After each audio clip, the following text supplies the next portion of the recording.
Resident Evil 4 is hands down the best of Capcom's recent remakes, a riveting reimagining of an old classic which captivates from beginning to end. The part of the game I'm a particularly big fan of, and have been since the release of the original, is the village set piece at its very start. It was, and still is, a remarkable opening, one of the best in any video game, full stop. This new rendition of it is, in my mind, the perfect example of what a remake should do. Not only does it stick closely to the original's winning formula, but it also adds in extra little flourishes here and there, as well as a few new twists you likely won't have seen coming. It is exactly how something as extraordinary as that section should be modernised, and so I thought it might be fun to talk about why it remains such an extraordinary experience, as well as what's changed since Resident Evil 4 first released back in 2005. Before arriving at what is arguably the game's most memorable moment, there's a few minutes of build-up, and while both the remake and the original share the same basic story elements, you are Leon Kennedy travelling with two Spanish police officers into rural Spain to rescue the president's daughter. The differences between them in other areas soon become quite apparent. There has been a marked shift in tone during the transition between original and remake. Resident Evil 4 at least starts out as an altogether brighter affair, a change which at the time of its release created an unsettling atmosphere in and of itself. Taking your first steps out into the forest you found yourself in, at first glance there wasn't a whole lot which looked very intimidating. It was a Resident Evil game, and so you expected things to eventually go wrong, but the environment lacking any obvious threat meant you were quite unsure of where exactly the danger was actually going to come from. Unlike Resident Evils 2 and 3 especially, which tasked you with navigating burning streets chock full of the undead at night, you begin the game in an ordinary looking environment, and it's that normality which put a lot of people on edge. In fact, that sense of uncertainty even extended to your first meeting with one of the locals. Leon barges into his home waving a gun and speaking a foreign language. It's hardly surprising the man wasn't a very happy chappy.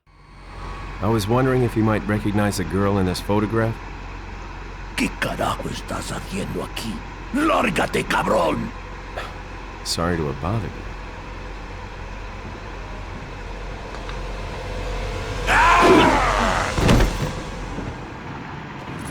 Freeze!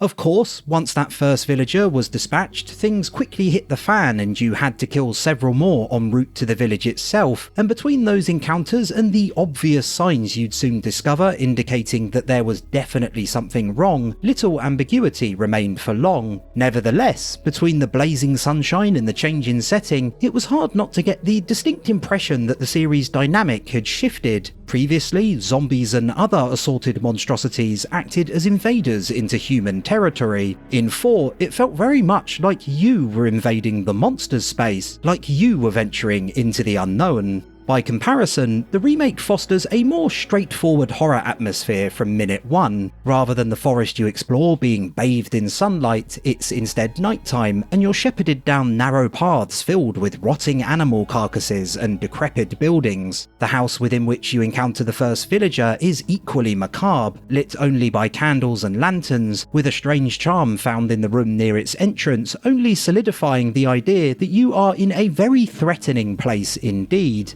Contextually, Leon seemingly killing the man you meet moments later also seems more justified compared to the original. Leon attempts to speak to him in Spanish before finding the blood-drenched ID of one of the police officers. There's no ambiguity in this case given all the obvious clues that something untoward is going on.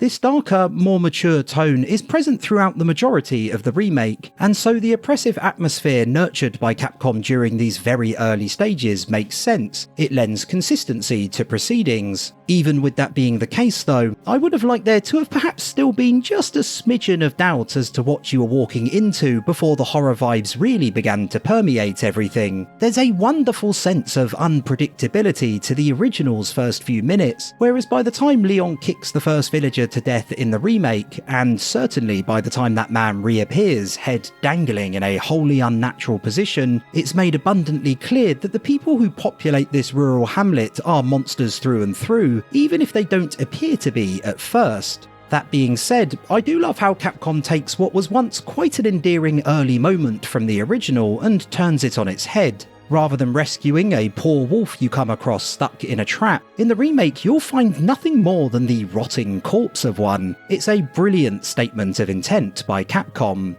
Regardless of which version you play, you're also guided through the game's mechanics as you make your way towards the village. While the original introduced a third-person perspective and allowed you to target different parts of enemies, so even the simple act of firing your weapon felt new and exciting, this tutorialization is equally important in the remake given how many new mechanics are at your disposal. It's pretty easy to spot, and some of you might argue I'm simply highlighting the obvious, but I think it's done very well. First, you do a bit of walking to get used to movement and eventually enter a house where you are given the opportunity to interact with and examine a few objects. Next, you're pretty much forced to use the new knife mechanic to get the seemingly resurrected villager off you before you take him out using your gun and likely try out stealth briefly after you head back upstairs. A herb is hidden in a very obvious cabinet you basically can't miss to clearly highlight that items are sometimes hidden. A barrel is then introduced to demonstrate that anything with yellow markings on functions similarly. And finally, you get to sharpen your skills against a few more enemies before the big set piece begins. Oh, and you're also made aware of the presence of bear traps, which is important because there are so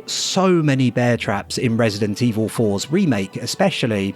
You arrive at the village just in time to witness one of the police officers being burned alive, and this is when everything really begins to get out of hand, except it doesn't have to get that out of hand. If you begin the encounter, find the right angle and shoot the bell which eventually rings regardless to signal the end of the sequence, the villagers end their pursuit and the set piece concludes straight away.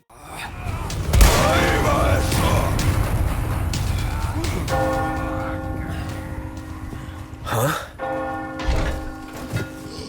I've little to say other than it's an extremely clever additional consideration by Capcom which could have gone unnoticed for a long time. Like others I'll highlight momentarily, it's an excellent example of how to add to something superb without detracting from the original experience. Making your way forward to begin playing through the section without skipping anything, the first major change between the original and the remake becomes apparent. In the original, there's no other option than to begin the fight. However, in the remake, you're able to use the newly introduced stealth mechanic to sneak around first, if you want to be a touch more subtle in your approach. Stealth in the remake can be quite hard to pull off, even with enemies detecting you based on sight rather than sound. As long as they don't see you, you can in fact run right up to them. But this is one of the best examples of it feeling like it's of real benefit. You're able to get a better idea of the area and thin the herd ever so slightly, which does come in handy given how aggressive your pursuers in the remake are. Using stealth to change how the early moments of the encounter play out is particularly exciting, although I do suspect that is in part because at this stage you probably don't yet have an understanding of how limited it actually is. Even here, you're only able to take out 1 or 2 villagers before you can proceed no further undetected, no matter whether you head left or right.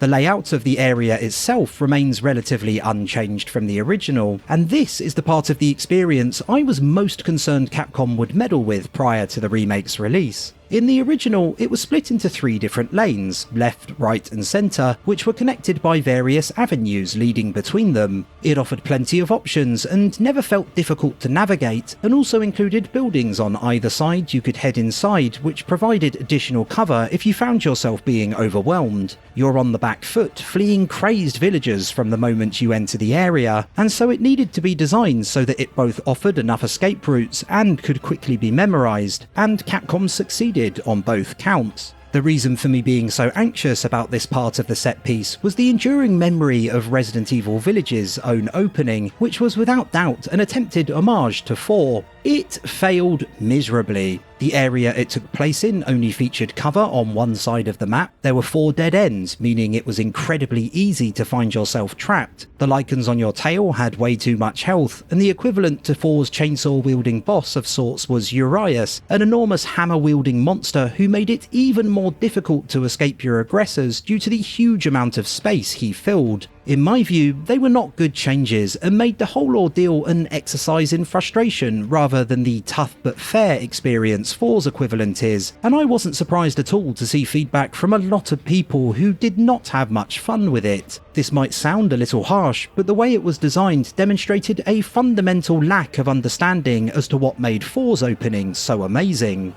As mentioned, however, this time Capcom played it far safer, with the area being near identical to its predecessor. It even still includes an almost identical version of the scene from the original, during which the chainsaw-wielding villager turns up, and I must say his redesign is horrifying and fantastic in equal measure.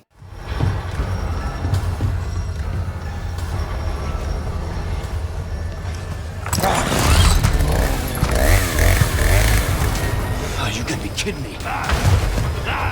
And he'll also appear if you try to leave the area using the gate at the opposite end from where you enter, again much like the original. This is all great news, as by sensibly making the decision to keep the same basic structure that blew so many people's minds 18 years ago, Capcom has instead been able to focus their attention on changes to the moment-to-moment gameplay. What I love most is that practically all of the changes involve taking things that already existed in the original and either expanding their functionality or adding an unexpected twist. Take the bear traps, for example. They existed in the original, however, they only appeared in predetermined locations. By comparison, during the remake's opening, villagers will lay them out in real time to trap you and can also be trapped by them should they fail to pay attention to their own surroundings. Another great example is the tower you can climb. In the original, you'd be forced to jump back down to ground level due to a hail of Molotov cocktails thrown by your pursuers, whereas in the remake, the floor collapses before you even need to, and if a villager is directly below you, they'll also have a nasty bump, which is a nice touch. Also, who can forget about the burning cow? In the original, he's chilling in a shed, minding his own business, and plays no role in the sequence itself. Shoot the lantern above him in the remake, or bait one of your enemies into knocking it down, and he'll be set ablaze, perhaps understandably going on a bit of a rampage as a result. This man bursting out a closet, a scripted moment only featured in the remake, made me jump out of my skin too, although in hindsight it's a little odd he was just hanging out in a closet for no apparent reason. Finally, you have the best change of the bunch. Just when you think you know the layout of the area and are able to glide around it with relative ease, the chainsaw-wielding maniac from earlier will sometimes cut off an entire section of the map. It is absolute genius and such a great method of Capcom altering the existing map in a way which makes sense in world. Much like the beginning of the remake set piece allowed you to begin sneaking around while the police officer was being burned, as opposed to being forced only to watch it in the original, it ends with the villagers hearing the bell ring and stopping in their tracks while you still have control. Yet again, it's another excellent example of how Capcom has updated rather than completely redesigned the encounter in order to improve upon the original.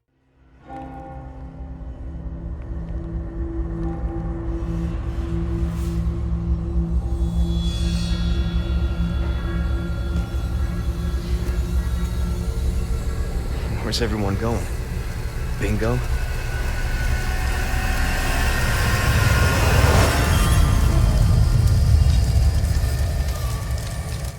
That concept of evolution rather than revolution is key to a lot of the design choices in Resident Evil 4's remake, and nowhere is it more effectively applied by Capcom than during what is arguably the game's most recognisable sequence. Everything that made the original's version so wonderfully intense is still there in abundance, but equally, Capcom has made changes in all the right places so that a new surprise emerges every time you begin to feel even slightly comfortable. The original Resident Evil's remake is, I think, still my favourite of the remakes on balance. However, I think the best reimagining of a particular section is absolutely the remake of 4's opening, and regardless of whether you play the original or the remake, I think it's fair to say Resident Evil 4's early stages remain some of the greatest of all time. Thanks for watching the video, boys, girls and crazed villagers wearing burlap sacks. If you had a frantically good time, do consider liking, subscribing and sharing your thoughts with me. I always love hearing from you, and hopefully we'll cross paths again soon.